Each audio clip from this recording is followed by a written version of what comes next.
هذه كرة يا سلام على مرور من كريستو، جميل جدا وعرضية يا سلام يا سلام يا سلام. هدف جميل للغاية. كريستو كان له دورا كبيرا في التمريرة الجميلة التي وصلت إلى أنطونيو مينسي، يسجل 5 أهدافه في بطولة الدوري وبطريقة جميلة جدا. مرور كان من كريستو، وبعد ذلك تمرير على مستوى القائم الثاني.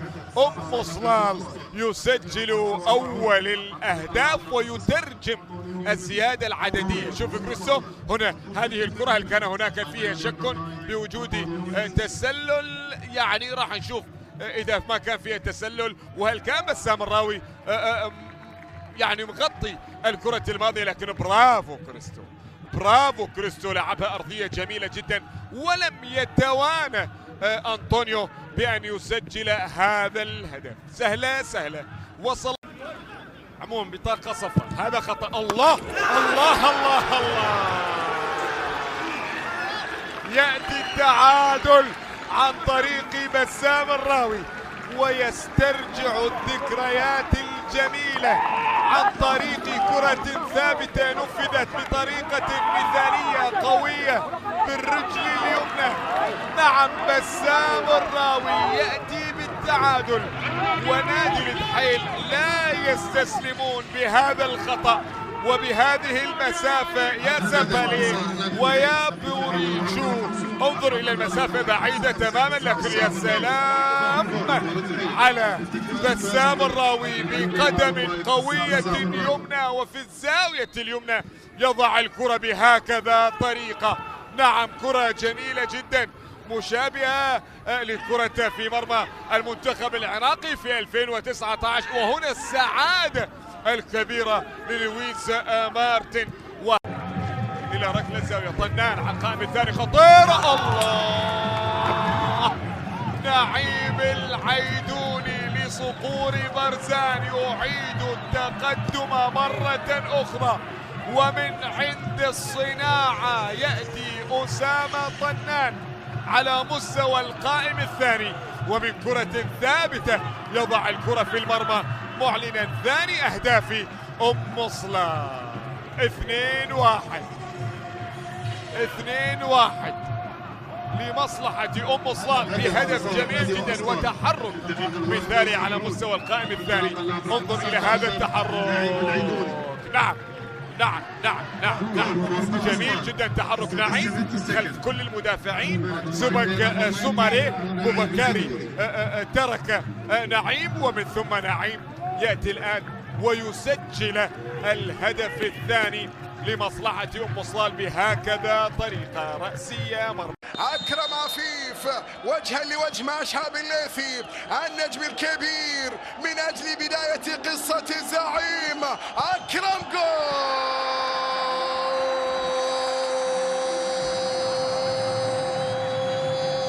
أول للزعيم بأقدامه.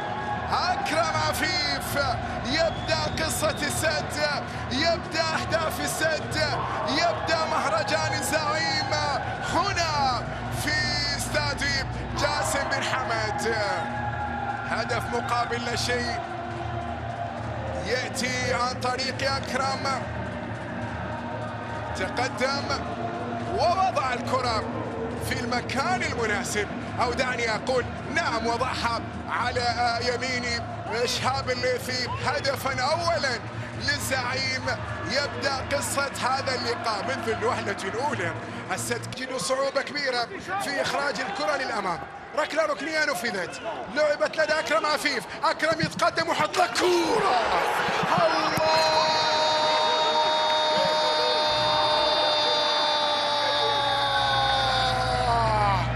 الأسطورة، المبهر، المبدع، الراية. نعم، صفقولة صفقولة صفقولة، وأنا أصفق لك معاهم. يا على هدف في غاية الروعة، في غاية الجمال من أكرم عفيف، من اللعب، من اللعب. يا على كرة مرسى مرسومة رسمة، محطوطة حطة، ملعوبة لعب يا ناس، ملعوبة لعب يا ناس. رافا موخيكا حط ايده على راسه، مو بس انت، مو بس انت، مو بس انت، كلنا نحط ايدنا على راسنا يا اكرم. ارسم رسماتك وانشر فنك فأنت البارد. فيرمينيو لأكرم، أكرم من أجل تمرير كلاودينيو، يا عيني يا جمال السد، يا لجمال الزعيم. الثالث يأتي بأقدام كلاودينيو. صار الثلاثة لعيال الذئب، صار الثلاثة للزعيم وبأقدام من؟ كلاودينيو. اسيست لأكرم، صناعة من أكرم، هدف لكلاودينيو. أي تمريرة قال له خذها يا كلاودينيو، مقشرة في أحلى مكان، أنت بس حطها بقدمك.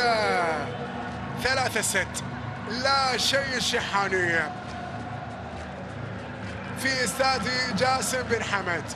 جولين أكرم وأسيست جاء من خلال كلاودينيو بهدف ثالث للزعيم. كرة لعبت، تمريرة ذكية، أكرم من أجل الهاتريك.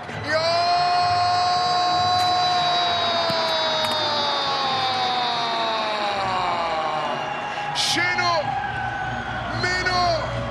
صدارة يا أكرم، صدارة يا زعيم. الهاتريك لأكرم عفيف. شو اللي سويته يا أكرم؟ ماذا تفعل أيها النجم الكبير؟ هاتريك و4 للزعيم بأقدام أكرم عفيف. عطني الإعادة، أعطيني الإعادة. شوف شوف شوف شوف أكرم، فان بيك راح بمشوار، فان بيك راح في خبر كان. أكرم على الواقف يرقصك، أكرم على الواقف يموه لك، أكرم على الواقف يخط لك كورة بهذا الشكل. يا أخي أهدافك، يا أخي، يا أخي لعباتك، يا أخي، يا أخي جمالك، يا أخي. نعم، بجمال الست وهيبة الست صانع الجمال. بالكرة الأمامية لأنور الغازي في الجهة اليسرى. أنور الغازي وكرة، الله،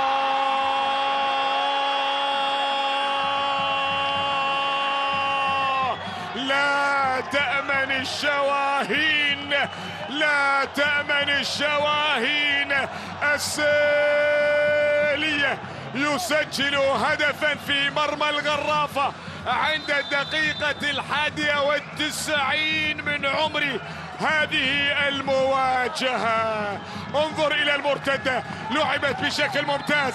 الغاسي سدد على خليفة وبعد ذلك اسنانه. يسجل ثالث أهداف هذا الموسم ويسجل الهدف السبوع. ولعت الأمور في القمة وكذلك في القاع. والسيلية يسجل الآن في الدقيقة 91 من عمر هذه المواجهة هدفا في مرمى الغرافة. أوبا، لا تأمن الشواهين. أميد يا أميد، إبراهيمي أميد إبراهيم للهدف الأول يأتي أميد يسجل أميد ويتقدم الشمال. 1 مقابل لا شيء للشمال. رياح الشمال تضرب مبكرا، رياح الشمال تعصف في ملعب استاد الثمامة ويصلون للهدف الأول. عاصفة الشمال تسير بالشكل الصحيح على مستوى الشوط الأول بالتقدم عبر نتيجة المباراة. هنالك أميد يا أميد إبراهيمي يسجل ثاني أهدافه في هذا الموسم. ومن علامة الجزاء أميد ذهب جاسم الهيل لليمين والكرة راحت لليسار لتعرف المسار والطريق الصحيح نحو 3 نقاط، لأنه مسار 3 نقاط غالية جدا، لأنه 3 نقاط وزنها من ذهب يا ديفيد يا براس في هذه المرحلة من مسابقة بطولة الدوري، لأنه 3 نقاط هي تعويض عما فاتهم، تعويض عما فاتهم في الجولة الماضية. الناحية اليمنى مرور لإسحاق الحاج، عدى الحاج من أمام موفق عوض، من ثم هنالك أميد إبراهيمي، تصل الكرة لمحمد عمر، محمد ناصر مناعي خاطئة الكرة من مناعي، رودري يلعب كرة عالية خطيرة، هذه الكرة والتعادل، التعادل يعادل العربي ويعود العربي. لكن هل نظرتم إلى تمريرة رودري؟ كانت رائعة كرة رودري، كانت جميلة كرة رودري، بل كانت سحرية من الساحر الإسباني رودري اللي يصنع الهدف الثامن في هذا الموسم، والمساهمة العاشرة إلى رودري. أنت كلمة السر يا رودري، نعم التمريرة أحلى من الهدف، التمريرة كانت 70% من الهدف. عندما يغيب دفاع الشمال يستغل الأمر رودري وكارولي كامبي بلمسة واحدة، لا نعلم إن كانت بالركبة ولا بالساق، لكن بأي طريق يعود بالنادي العربي إلى نتيجة المباراة. الله على التمريرة، تمريرة إسباني، لعبة ساحر، لعبة فنان، لعبة مجنون يرى أشياء في ملعب المباراة لا تستطيع أن تراها. هو رودري اللي يصنع الهدف الثامن. الله على تمريرة يجعل كامبي يسجل ثاني أهدافه في بطولة الدوري. لا تخفى ولا تغيب عن أمام رودري، أمام هذا الساحر، لا تخفى ولا تغيب أمام هذا الساحر. والناس يعود لأكرم توفيق، ممكن يسدد من بعيد، أكرم توفيق ينقل كرة باتجاه كويادو يحاول أليكس بالمهارة، أليكس أمام رودري، كويادو عدى، كويادو تقدم، كويادو مرر إلى آدم والناس، التسديدة، يا سلام يا سلام يا سلام يا سلام يا سلام. عند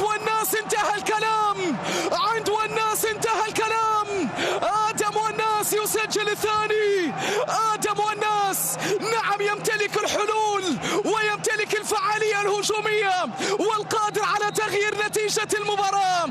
ها هو والناس يسجل الهدف أمام النادي العربي، ها هو والناس. عند آدم ينتهي الكلام، آدم والناس. انظر إلى كويادو، تمريرة في غاية الروعة، والناس مرور، والناس الضربة، والناس باليسار، والناس في الزاوية البعيدة، ويسجل في مرمى النادي العربي. 2-1. عاد الشمال للمقدمة مرة أخرى، عاد الشمال للوضعية الطبيعية، عاد الشمال على ما يريده. هذه قوية يا الهيل، قوية على الحارس جاسم الهيل. صرخة ديفيد براتس هي كرة من اليسار، التقدم والتغيير، لكن هنالك فهد، وبالتالي يعود، وأي خطأ يرتكب الأهلي يعاقب. من هنالك فهد بكرة أوصلوها بضربة أولى، وهذه الأخطاء التي تكلف الكثير فعلها الآن أحمد رياض، وصلت له على طبق من ذهب، وبعد ذلك جاء الأول بهذا التقدم بنقلة لم تكتمل، لكن هنالك اكتملت بتمرير فهد ويمين أحمد رياض عرف طريق المرمى واستغل ذلك الخطأ ليتقدم العميد ويأتي بضربة أولى، فعلها بيمينه، سجلها بيمينه على يسار سعود. أتى الأول، هنا لأخضر اللون، ويا زينة ويا جماله، هنا لأخضر بهذا التقدم والنقلة الطولية لاختصار المسافات. التقدم والانطلاقة، هي كرة التعادل، هي كرة العودة، هي كرة التسجيل. إنه التوقيت المطلوب.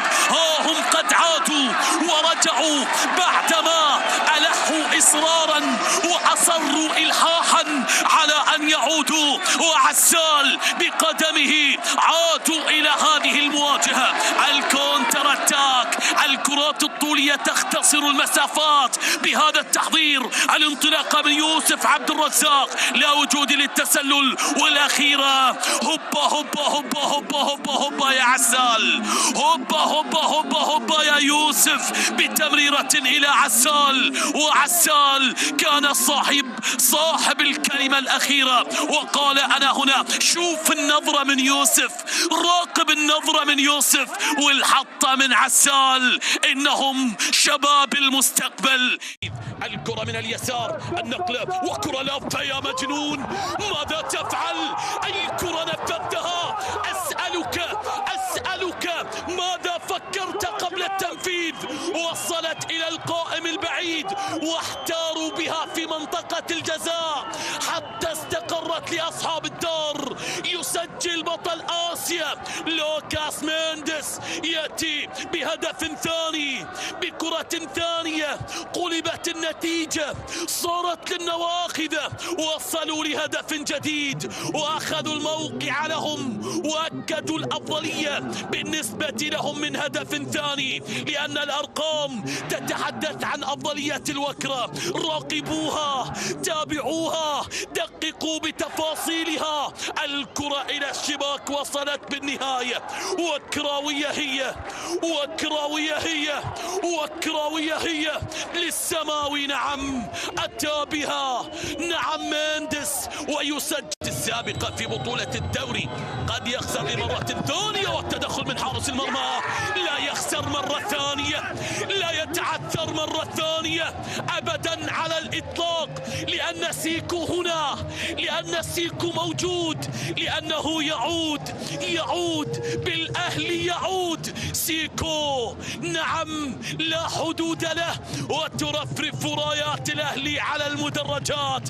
هذه العرضية، هذا الإبعاد، هذه المتابعة، متابعة الموهوب. هوبا يا سيكو، هوبا يا سيكو، هوبا يا سيكو، هوبا يا سيكو إلى الشباك. وصل الثاني بالنسبة للعميد، وتشتعل المباراة، ويا لها من متعة في أرضية الملعب. عمر سيكو أتى بالتعادل، بينما كنت أتحدث عن إمكانية خسارة ثانية على التوالي. تتحدث نقلة إلى منطقة الجزاء، يا الله، في أرض الوكرة لا تخرج بالنقاط، بل تبقى لأهلها، بل تبقى للاعبيها، بل تبقى للسماوي. النواخذ يرفضون، النواخذ يبحثون عن نقاط كاملة ولا يتساهلون. وضعها على رأسه وكأنما بيده، وبعد ذلك برأسية لعبت كأنما بالقدم، كأنما بالقدم، لعبها على يسار يزن، فعلها حمدي، أتى بها حمدي، سجلها حمدي. وأي وقت اخترت يا حمدي؟ اختار الوقت القاتل. قال بالوكرة هنا وفي جنوب قطر لا تخرج النقاط. خطأ لصالح الرهيب. روجر جيديش يتقدم، الله على لقطة، على كرة. هي لقطة، هل هي لقطة الهدف الأول؟ هل هي لقطة الهدف الأول؟ الفار ماذا يقول؟ ننتظر.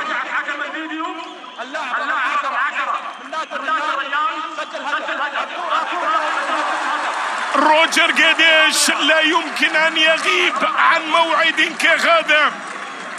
روجر جيديش لا يمكن أن يغيب، هداف بطولة الدوري، عن موعد كهذا. الرهيب جيديش يسجل هدف التقدم للرهيب من كرة ثابتة من مسافة بعيدة، عبرت بكامل محيطها. لقطة كهذه نعم يتقدم من خلالها الريان بأول أهداف المباراة من كرة ثابتة. جيديش يحرك الشباك على الرغم من أن العارضة حاولت أن تتعاطف مع أصحاب الأرض، لكن يتقدم الريان بالهدف الأول، يتقدم الرهيب عن طريق لم يكن بإمكانه أن يحرك ساكنا في اللقطة الأخيرة، لكن ردة الفعل قد تأتي. الملك وردة الفعل السريعة. علي سعودي قلب الدفاع وليس جواو بيدرو. علي سعودي قلب الدفاع وليس جواو بيدرو. العودة السريعة، العودة السريعة. عاد الملك وعدل النتيجة عن طريق علي سعودي براسية بصناعة جواو بيدرو. نعم، إنها قمة الريان وقطر. إنه الهدف الذي يقابل بهدف سريع وردة فعل لم تتأخر. سفيان ماتيوس والكرة العرضية من جانب جواو بيدرو. جواو بيدرو في كل مرة، جواو بيدرو اللي مررها بهذه الطريقة لعلي سعودي، وعلي سعودي تكفل بالباقي وسجل هدف التعادل للملك. عودة ويا لها من عودة رائعة جدا، لكن المحاولة ما زالت الآن قائمة. جواو بيدرو، جواو بيدرو، الله! جواو بيدرو يضع الملك في المقدمة ويقلب التقدم في نتيجة هذه المباراة. جواو بيدرو يخطف كرة ويخطف هدف ثاني للملك في هذا التوقيت. جواو بيدرو من يستعرض عضلاته ويفردها في كل موعد. هذه المرة أمام الريان يقوم بذلك. شوف الإعادة، لكن هل كان فيها خطأ قبل ذلك؟ هل كان فيها خطأ قبل ذلك؟ على أثر هذا الباكورد، على أثر هذا الباكورد راح نشوف جواو بيدرو يسجل الهدف الثاني لصالح الملك في هذا التوقيت. مشاهدينا الكرام، لتصبح النتيجة. الكرة تصل عند جواو بيدرو. جواو بيدرو يحاول في هذه الكرة. جواو بيدرو يسدد كرة قوية. الكرة سباستيان سوريا. نعم، نعم، تأكيد على ما قلته قبل لحظات. أنت كلمة الحسم يا سباستيان سوريا، أنت كلمة التأكيد على النقاط الثلاث. هذا اللي يخلص القطروية، هذا اللي يخلص الملك وجماهير الملك. 23 سباستيان سوريا يسجل الهدف الثالث ويؤمن على النقاط الثلاث بخبرة كل السنوات الطويلة. سباستيان سوريا يضع هذه الكرة ليبقي النقاط الثلاث. هنا سباستيان يظهر ويسجل الهدف الثالث لتصبح النتيجة 3 مقابل هدف. كرة ما زالت قائمة. الكرة العرضية خطيرة جدا. متروفيتش في آخر دقيقة يظهر، في آخر دقيقة يظهر متروفيتش ويسجل هدف ثاني للريان لتصبح 3-2. هل ما زال هناك متسع كافي من الوقت لهدف التعادل؟ سنشاهد، لكن قبل كل شيء هل الهدف صحيح؟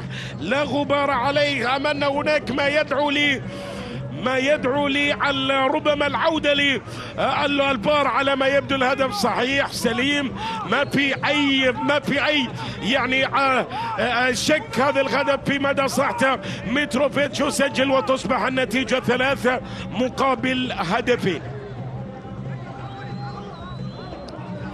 3 مقابل هدفين.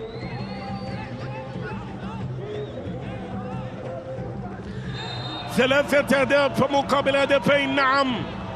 أخرى خالد علي يحاول يرسل كرة طويلة. متروفيتش يخيخها رودريجو والتسديدة. يا الله، الجنون في أبغى صوره، الجنون في أبغى تجلياته. الريان يرفض السقوط، الرهيب يبقى رهيبا حتى الثواني الأخيرة. رودريغو في الكرة الأخيرة عاد الريان، عاد الريان. 3-3 بعد أن كنا نقول 3-2 أصبحت 3-3. التعادل الإيجابي، التسديدة من جانب رودريغو التي تعيد الرغيب للمباراة. ختامها مسك، كانت هكذا هذه الجولة، ختامها مسك، كانت هكذا هذه الجولة. 3-3 مباراة التغيرات، مباراة التقلبات في نتيجة هذا اللقاء.